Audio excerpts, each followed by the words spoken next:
झालेली घटना अतिशय गंभीर आहे, झालेली घटना अतिशय दुर्दैवी आहे आणि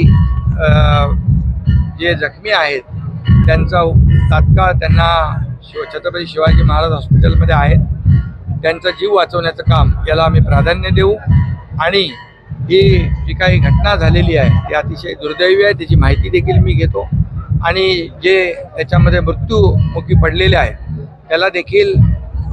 जी शासनाच्या माध्यमातून देय मदत आहे ती देखील शासन करेल आणि जखमींचा उपचार देखील तात्काळ या ठिकाणी युद्ध पातळीवर करेल, कारण त्यांचा जीव वाचवणं याला प्राधान्य आम्ही देणार नाही। या बाबतीमध्ये बघा, आता अपघात झालेला आहे, त्याची रेल्वे मंत्रालयाच्या माध्यमातून उच्चस्तरीय चौकशी होईल आणि त्यातून जे काही सत्य आहे किंवा जे काही कोणाचा दोष असेल